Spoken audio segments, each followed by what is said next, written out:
الحمد لله نحمده ونستعينه ونستغفره ونعوذ بالله من شرور أنفسنا ومن سيئات أعمالنا. من يهده الله فلا مضل له ومن يضلل فلا هادي له، وأشهد أن لا إله إلا الله وحده لا شريك له، وأشهد أن محمدًا عبده ورسوله. أما بعد، فإن خير الحديث كتاب الله، وخير الهدي هدي محمد صلى الله عليه وسلم، وشر الأمور محدثاتها، وكل محدثة بدعة، وكل بدعة ضلالة، وكل ضلالة في النار. فأعوذ بالله السميع العليم من الشيطان الرجيم. بسم الله الرحمن الرحيم. وقضى ربك ألا تعبدوا إلا إياه وبالوالدين إحسانا. إما يبلغن عندك الكبر أحدهما أو كلاهما فلا تقل لهما أف ولا تنهرهما وقل لهما قولا كريما.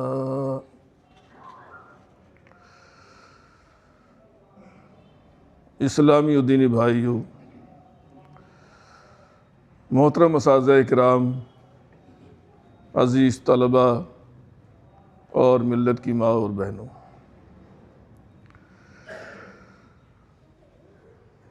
ہمارے درمیان موجود بزرگ اور عمر دراز افراد کا پایا جانا ایک یقینی اور لازمی امر ہے، اور بالخصوص والدین اگر ہمارے درمیان موجود ہیں تو ہمارے لیے وہ ایک قیمتی اور بہت ہی گراں قدر سرمایہ ہے.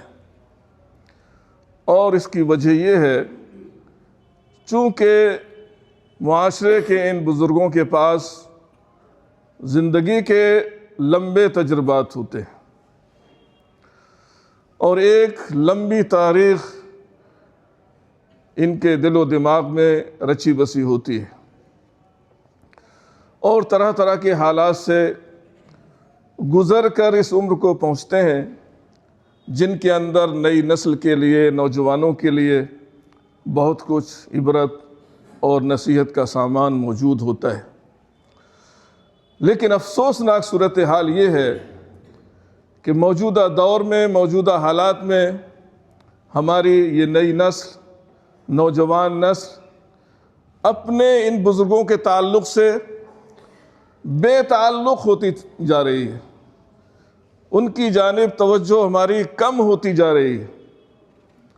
اور شاید اس کی وجہ یہ ہو، ایک تو یہ کہ ہمارا جو طریقہ تربیت ہے اولاد کا وہ دن بدن غیر اسلامی ہوتا جا رہا ہے، یا جو طریقہ تعلیم ہے وہ ہمارا مغربی طریقہ تعلیم ہے جس کی بنیاد اور جس کی بیس خود غرضی، مفاد پرستی پر ہوتی ہے.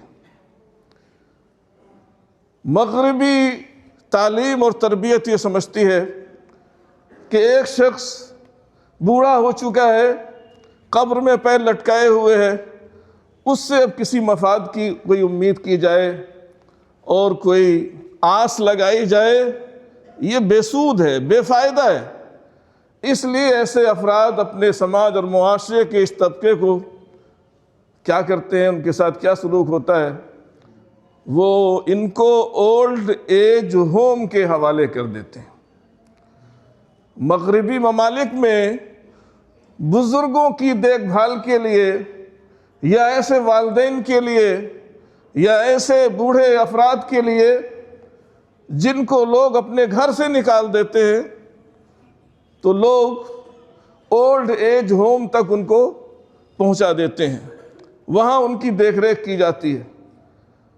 لیکن افسوسناک بات یہ ہے کہ مشرقی تہذیب میں اولڈ ایج ہوم کا رواج دن بدن بڑھتا جا رہا ہے، اور مشرقی تہذیب ہی نہیں بلکہ مسلمانوں کے درمیان، مسلمان ممالک میں ایسے اولڈ ایج ہوم بنائے جا رہے ہیں جن کو دارالکفالہ کہیے یا دارالرعایہ کہیے، دارالمسنین کہیے، جہاں پر بزرگوں کو رکھا جا رہا ہے۔ جس قدر ان کی نگہداشت ہونی چاہیے، جس قدر ان کی خدمت ہونی چاہیے، اتنی خدمت ان گھروں میں یا ان ہاسٹلوں میں فراہم نہیں کی جا سکتی ہے۔ لیکن ہمارے اسلام کے اندر بالخصوص اگر والدین کسی کے بوڑھے ہو جائیں، بزرگ ہو جائیں، بڑھاپے کی عمر کو پہنچ جائیں، ان کے تعلق سے ہمیں کیا ہدایات دی گئی ہیں اور کیا حکم دیا گیا ہے۔ آج کی میری گفتگو اسی سے تعلق رکھتی ہے۔ میں نے سورہ اسراء کی جو آیت آپ کے سامنے پڑھی ہے، اور یہی ایک سورت نہیں ہے قرآن کی، یا یہی ایک مقام نہیں ہے قرآن کریم کا، بلکہ اللہ رب العزت نے 7 مقامات ایسے ہیں قرآن کریم کے جہاں اللہ تعالیٰ نے والدین کے ساتھ حسن سلوک کرنے کا حکم فرمایا ہے، اور وہ مقام انتہائی تاکیدی مقام ہے، انتہائی عظیم مقام ہے، اور جس اسلوب میں اللہ رب العزت نے یہ حکم فرمایا ہے وہ ایک انتہائی مشفقانہ اور رحم دلی والا اسلوب ہے۔ اس سے بہتر کوئی اور اسلوب انسانی زبان میں نہیں ہو سکتا ہے کہ ہم بوڑھے والدین کی دیکھ ریکھ اور ان کی خدمت کیسے کریں گے۔ اس سلسلے میں اللہ رب العزت کا ارشاد ہے، اللہ نے فرمایا وَقَضَىٰ رَبُّكَ أَلَّا تَعْبُدُوا إِلَّا إِيَّاهُ وَبِالْوَالِدَيْنِ إِحْسَانًا، کہ تیرے رب نے یہ فیصلہ کیا ہے۔ یہ کسی انسان کا فیصلہ نہیں ہے، اللہ رب العزت کی جانب سے یہ فیصلہ آیا ہے۔ کیا فیصلہ ہے؟ ایک تو اللہ کے علاوہ کسی اور کی عبادت نہیں کرنی ہے، اللہ رب العزت کا یہ حق عبادت ہے، اس میں کسی کو شریک نہیں ٹھہرانا ہے، یہ حق توحید ہے۔ اللہ کے حقوق میں اس سے بڑا کوئی حق نہیں ہو سکتا ہے کہ ہم اللہ رب العزت کو ایک جانیں اور ایک مانیں اور اسی کی عبادت بھی کریں۔ اس سے بڑا کوئی اور اللہ رب العزت کا حق نہیں ہو سکتا ہے۔ اسی کے فوراً بعد اللہ رب العزت نے فرمایا وَبِالْوَالِدَيْنِ إِحْسَانًا۔ اللہ رب العزت کا اتنا عظیم حق ہے سارے انسانوں کے اوپر، کہا دوسرا حق کیا ہے؟ والدین کے ساتھ حسن سلوک کرنا ہے۔ یہ آرڈر، یہ حکم بھی اللہ رب العزت کی طرف سے سارے انسانوں کو دیا گیا ہے۔ والدین کے ساتھ حسن سلوک دل سے بھی ہوتا ہے، زبان سے بھی ہوتا ہے، ہمارے جو اعضاء و جوارح ہیں ان سے بھی ہوتا ہے۔ ہمارے دل کے اندر بوڑھے والدین کے تئیں ادب ہونا چاہیے، احترام ہونا چاہیے، عزت ہونی چاہیے، تکریم ہونی چاہیے، اور زبان سے بھی ہوتا ہے۔ زبان سے ہم کوئی ایسی بات نہ کہیں جس سے والدین کو تکلیف پہنچے۔ ہمیشہ زبان سے اللہ کے رسول صلی اللہ علیہ وسلم نے ویسے تو عام مسلمان کو بھی خوش کرنے کی تعلیم دی ہے کہ آپ کی ایک بڑی نیکی ہوگی کہ آپ کسی مسلمان کو خوش کر دیں، کوئی ایسی بات کہہ دیں، اور یہ تو آپ کے والدین ہیں، اس لیے زبان سے ہمیشہ ان کو خوش کرنے کی کوشش کریں، اور اپنے اعضاء و جوارح سے اگر کسی خدمت کے وہ محتاج ہیں، ان کو کسی چیز کی ضرورت ہے، آپ کو کہیں جانا ہے، کہیں آنا ہے، یہ خدمت بھی آپ کو کرنی ہوگی۔ اور اسی طریقے سے اگر وہ بیمار ہیں، لاچار ہیں، مجبور ہیں، ان کا علاج، ان کی دوا اور اس کے جو لوازمات ہیں، یہ ساری چیزیں فراہم کرنا یہ آپ کی ذمہ داری ہے۔ اور بالخصوص اگر بڑھاپے کی عمر کو پہنچ گئے تو ان کو آپ کی خدمت کی اور زیادہ ضرورت پڑتی ہے، آپ کے سہارے کی اور زیادہ حاجت ہوتی ہے، تو آپ ہر طریقے سے ان کے مددگار بنے۔ یہ صرف مستحب نہیں ہے، افضل کام نہیں ہے، بلکہ اللہ تعالیٰ نے کہا کہ آپ کی واجبی ذمہ داری ہے، لازمی ڈیوٹی ہے کہ آپ کو ایسا کرنا ہی ہے۔ اور اس کے بعد اللہ رب العزت نے کہا اما یبلغن عندک الکبر احدہما او کلاہما فلا تقل لہما اف، اگر ان میں سے کوئی ایک یا دونوں بڑھاپے کی عمر کو پہنچ جائیں،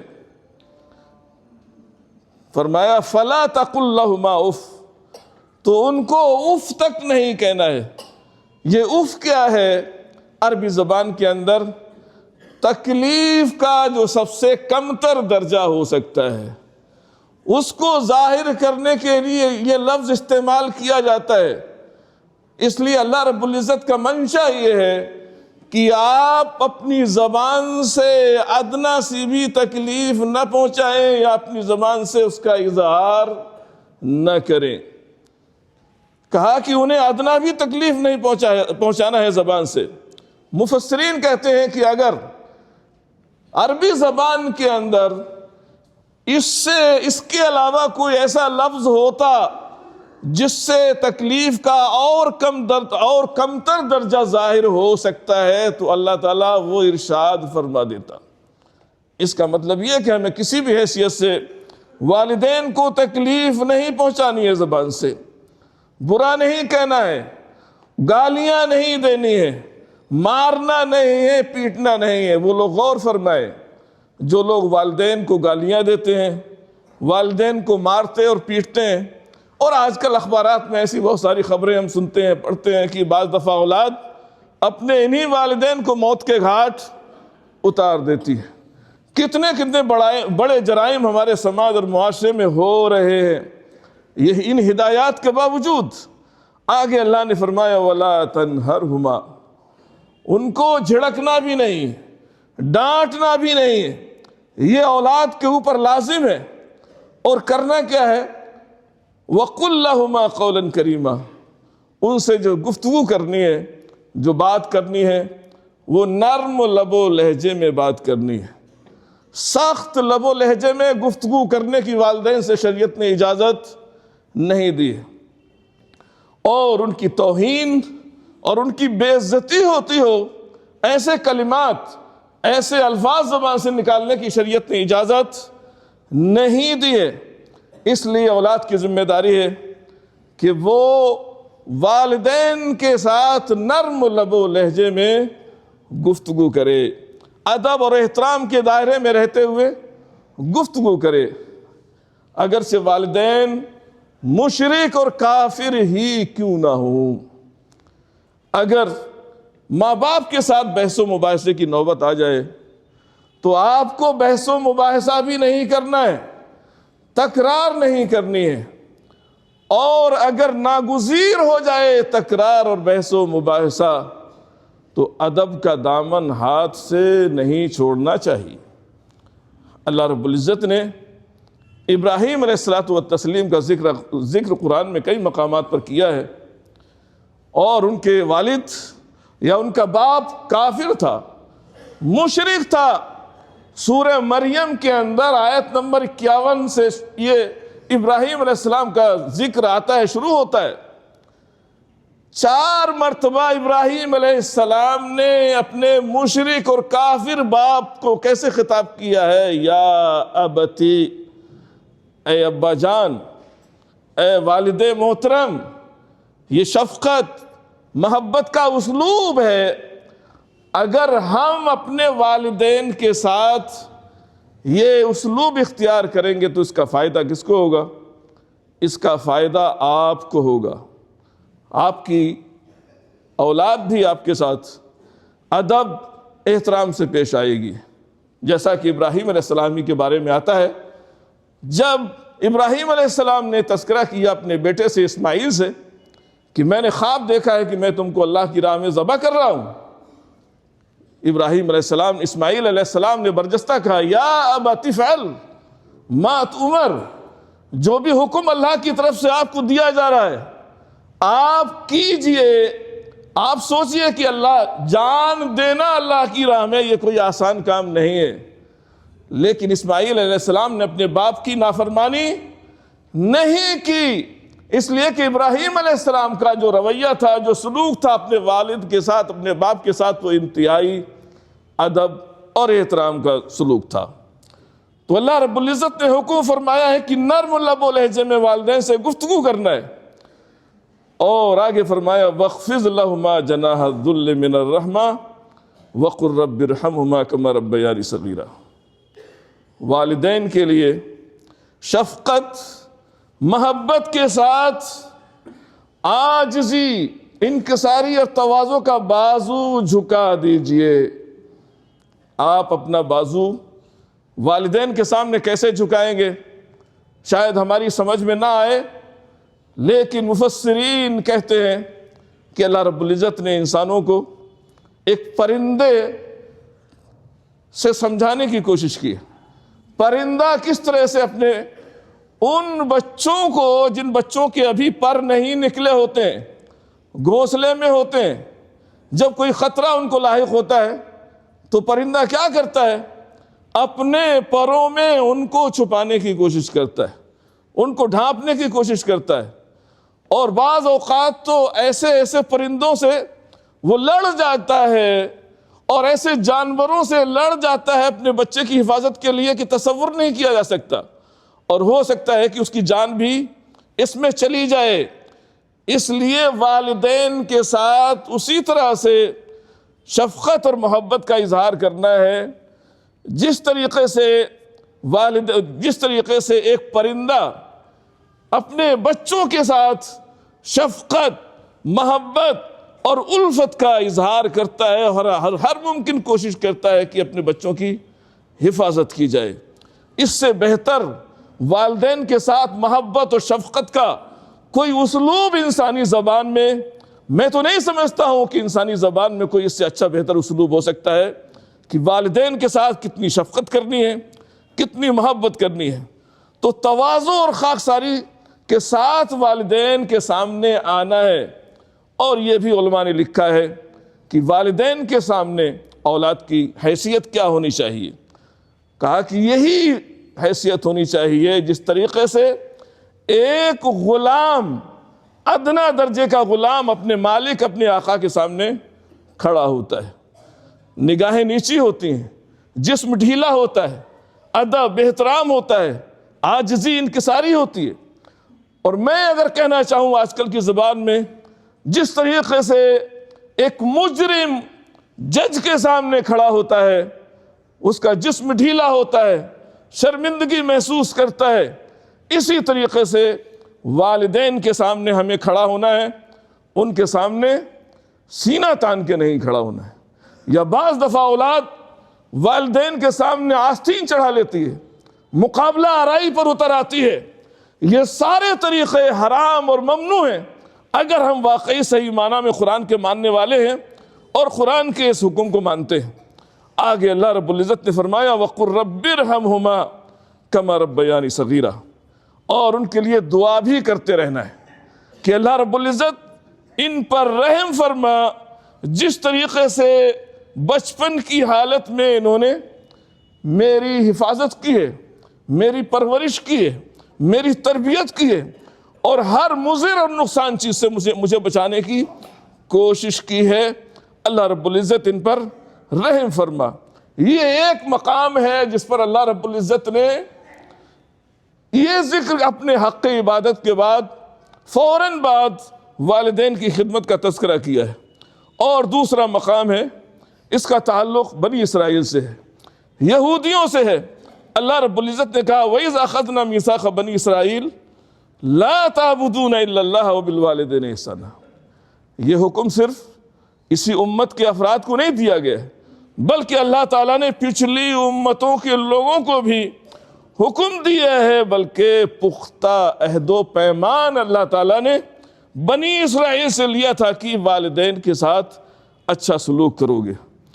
اور آئیے آگے دوسرا مقام ہے جہاں اللہ رب العزت نے اسی بات کو اس انداز میں فرمایا، وَاعْبُدُوا اللَّهَ وَلَا تُشْرِكُوا بِهِ شَيْئًا وَبِالْوَالِدَيْنِ إِحْسَانًا، اللہ کی عبادت کرو اور اس کے ساتھ کسی کو شریک نہ ٹھہراؤ۔ یہ حق عبادت اور حق توحید اور شرک سے منع کرنے کے فوراً بعد اللہ تعالیٰ نے کہا وَبِالْوَالِدَيْنِ إِحْسَانًا، والدین کے ساتھ اچھا سلوک کرو۔ اور اسی طریقے سے مشرکین نے اپنے اوپر بہت ساری چیزوں کو حرام کر لیا تھا، اللہ تعالیٰ نے کہا کہ نہیں، تم اپنی مرضی سے جس چیز کو چاہو حرام کر لو، جس چیز کو چاہو حلال کر لو، یہ حلال و حرام کا اختیار صرف اللہ رب العزت کو ہے، کسی انسان کو یہ اختیار نہیں۔ اسی ضمن میں اللہ نے فرمایا قُلْ تَعَالَوْا أَتْلُ مَا حَرَّمَ رَبُّكُمْ عَلَيْكُمْ أَلَّا تُشْرِكُوا بِهِ شَيْئًا، اے نبی آپ مشرکین سے کہہ دیجئے کہ آؤ میں تمہیں بتاتا ہوں کہ تمہارے رب نے کن چیزوں کی مخالفت کو تمہارے اوپر حرام قرار دیا ہے، اور ان میں سے ایک چیز یہ ہے جس کی مخالفت نہیں کرنی ہے، وہ یہ ہے کہ اللہ تشرکوا بہ شیئا، اس کے ساتھ کسی کو شریک نہیں ٹھہرانا ہے۔ اور اس کے فوراً بعد فرمایا وبالوالدین احسانا، والدین کے ساتھ اچھا سلوک کرنا ہے۔ اور اسی طریقے سے اور بھی 2-3 مقامات اور ہیں اللہ رب العزت نے اس اسلوب میں یہ بات بیان فرمائی ہے۔ اور اس کے بعد اللہ رب العزت نے ذکر کیا ہے کہ اگر والدین مشرک اور کافر ہی کیوں نہ ہوں، اور وہ یہ کوشش کرتے ہو کہ تم شرک میں داخل ہو جاؤ، تو ان کی یہ بات نہیں ماننا ہے، لیکن اس کے باوجود ان کے ساتھ دنیاوی سلوک کرنا ہے۔ اللہ تعالیٰ نے فرمایا وَصَاحِبْهُمَا فِي الدُّنْيَا مَعْرُوفًا، دنیا میں اگر زندہ ہے وہ، ان کے ساتھ حسن سلوک کیا جانا چاہیے۔ اور ایک اور آیت ہے جس میں اللہ تعالیٰ نے اسی بات کی تاکید فرماتے ہوئے کہا وَوَصَّيْنَا الْإِنسَانَ بِوَالِدَيْهِ حُسْنًا وَإِن جَاهَدَاكَ لِتُشْرِكَ بِي مَا لَيْسَ لَكَ بِهِ عِلْمٌ فَلَا تُطِعْهُمَا فَلَا تُطِعْهُمَا، تو اگر تمہارے والدین تمہیں مجبور کریں کہ تم میرے ساتھ کسی کو شریک ٹھہرا، تو اس سلسلے میں ان کی بات نہیں ماننی ہے۔ اور یہ شرک ہی کا مسئلہ نہیں ہے، کوئی بھی والدین کی ایسی بات جس میں اللہ اس کے رسول کی نافرمانی ہوتی ہے، اولاد اس کے ماننے کی پابند نہیں ہے۔ کسی نوجوان نے داڑھی رکھ لی ہے، والدین کو وہ چیز ناپسند ہے، اس لیے سماج اور معاشرے میں نوجوان داڑھی کم رکھتے ہیں یا نہیں رکھتے ہیں، یہ اگر خواہش ہے والدین کی تو والدین کی اطاعت نہیں کرنی ہے، ان کی بات نہیں ماننی ہے۔ اور بھی زندگی میں بہت سارے موڑ آتے ہیں جہاں شریعت کی بات ایک طرف ہوتی ہے، دوسری طرف ماں باپ کی بات ہوتی ہے، لیکن ماں باپ کی والدین کی اطاعت کی حدود ہیں۔ ہمیں خلاف شریعت ان کی کوئی بات نہیں ماننی ہے، لیکن یہ کہ ان سے مقابلہ بھی نہیں کرنا ہے، انہیں سمجھانے کی نرمی کے ساتھ کوشش کی جائے گی، لیکن مارنا نہیں ہے، پیٹنا نہیں ہے، اذیت نہیں دینا ہے، تکلیف نہیں دینا ہے، شریعت نے اس کی اجازت نہیں دی ہے کسی کو بھی۔ اور اللہ کے رسول کی ایک حدیث بھی ہے لا طاعۃ لمخلوق فی معصیۃ الخالق، اللہ کی نافرمانی جہاں ہو رہی ہو وہاں کسی بھی مخلوق میں سے کسی کی بات آپ کو نہیں ماننی ہے۔ تو والدین کا مقام بہت اونچا ہے، اور ان کی خدمت، ان کی اطاعت بھی ضروری ہے، لیکن ان کی اطاعت کی حدود ہیں، جس میں اللہ اور رسول کے خلاف اگر ان کی بات آ جائے تو ان کی بات نہیں ماننی ہے۔ ایک واقعہ اس آیت کے تعلق سے ذکر کیا جاتا ہے اور صحیح ہے۔ سعد ابن ابی وقاص مشہور صحابی ہیں، اپنی ماں کے بہت بڑے خدمتگار تھے یہ، لیکن جب ان کی والدہ نے سنا کہ ان کا بیٹا مسلمان ہو گیا ہے، اللہ کے رسول صلی اللہ علیہ وسلم پر ایمان لے آیا ہے، انہوں نے بھوک ہڑتال کر دی، کھانا پینا بند کر دیا کہ جب تک میرا بیٹا اسلام سے نہیں پھر جائے گا اس وقت تک میں کھانا نہیں کھاؤں گی۔ اس خاتون کو زبردستی کھانا کھلانے کی کوشش کی جاتی تھی، اور وہ بضد تھی اس بات پر کہ بیٹا اسلام سے پھر جائے، لیکن سعد ابن ابی وقاص نے کہا کہ نہیں، ہرگز ایسا نہیں ہو سکتا ہے، اور ایک تاریخی جملہ کہا کہ اماں جان اگر تمہاری اس طریقے سے ایک جان نہیں بلکہ 100 جانیں بھی ہوتی اور ایک ایک کر کے نکل جاتی تمہارے جسم سے، لیکن تمہارا یہ بیٹا ایمان سے پھرنے والا نہیں تھا۔ جب والدہ نے یہ محسوس کیا کہ ان کا بیٹا پھرنے والا نہیں ہے دین اسلام سے، اس کے بعد انہوں نے کھانا پینا شروع کیا۔ تو یہ حیثیت، یہ مقام ہے بوڑھے بزرگ والدین کی، ان کی خدمت کرنا، ان کے حقوق ادا کرنا دنیا کے اندر، اور دنیا سے چلے جانے کے بعد بھی والدین کے حقوق ہیں، یہ اولاد کی ذمہ داری ہے۔ اور ایک بات یہاں یہ سمجھنا بھی ضروری ہے کہ باپ کے مقابلے میں ماں کا حق خدمت یہ 3 گنا زیادہ ہے، 3 گنا زیادہ ہے۔ شریعت نے یہ 3 گنا حق خدمت ماں کا کیوں زیادہ رکھا ہے؟ علماء نے ذکر کیا ہے کہ 3 ایسی تکلیفیں اور ایسی مصیبتیں ہوتی ہیں، پریشانیاں ہوتی ہیں جن میں باپ کا کوئی اہم کردار نہیں ہوتا ہے۔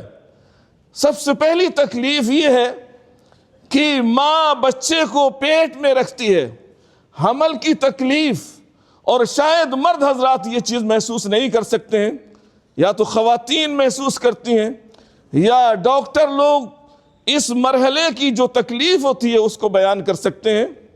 اور بعض حالات میں حمل کے دوران پیچیدگیوں کی وجہ سے خواتین دنیا سے چلی جاتی ہیں، انتقال کر جاتی ہیں۔